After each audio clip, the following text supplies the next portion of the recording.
It goes without saying that we've never seen anything like this before.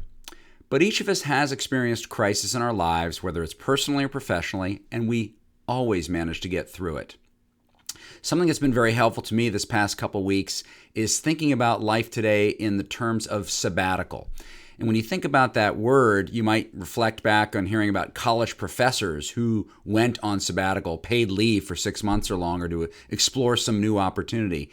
Some companies offer sabbatical to long-term employees. This word has its roots back in biblical times, whether it was giving land a rest every 7 years so that the soil could be re-energized for future crops, or the Sabbath, the weekly sabbatical, where we're asked to take a day of rest.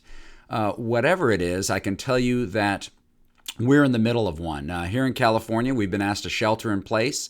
It's a mandated sabbatical, and it's very similar to what's going on all around the country and in many parts of the world. And as I thought about sabbatical, it really has given me more time to think about how I want to spend my day. And I hearken back to the 3 R's, slightly adjusted here, and I want to share them with you. First of all, R for reading. I'm spending more time reading, educating myself, becoming smarter, and a couple books that I'm reading recently into, The Power of Moments. This is excellent in terms of customer experience. And then a pretty beefy one here called The Social Transformation of Medicine, of American Medicine, helping me understand how our healthcare system got to the current state it's in. But spending more time reading is probably a good thing. It's something we all say we want to do more of. Well, now we have more time. The second R, reviewing.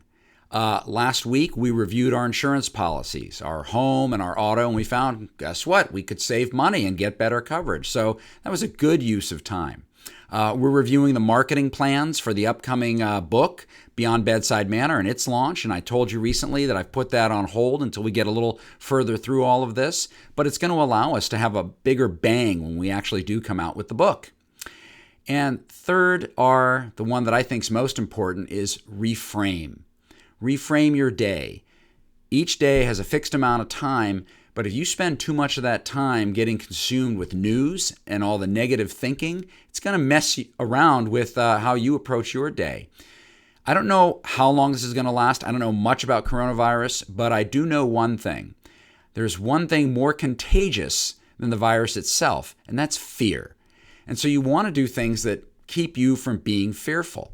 Now, doesn't mean we want to ignore the reality around us. No, you need to adjust. You need to be cognizant of what's going on and adjust and make changes in your daily life and your daily routine to stay safe and to stay sound.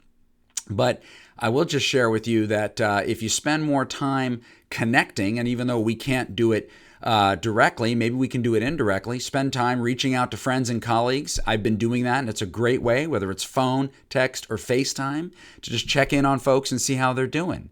Spend more time with family.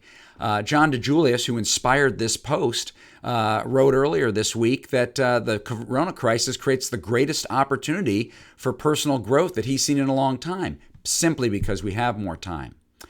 It's times like this that actually stretch our perception of what time is all about and how to use it, and I just recommend that we all use it wisely.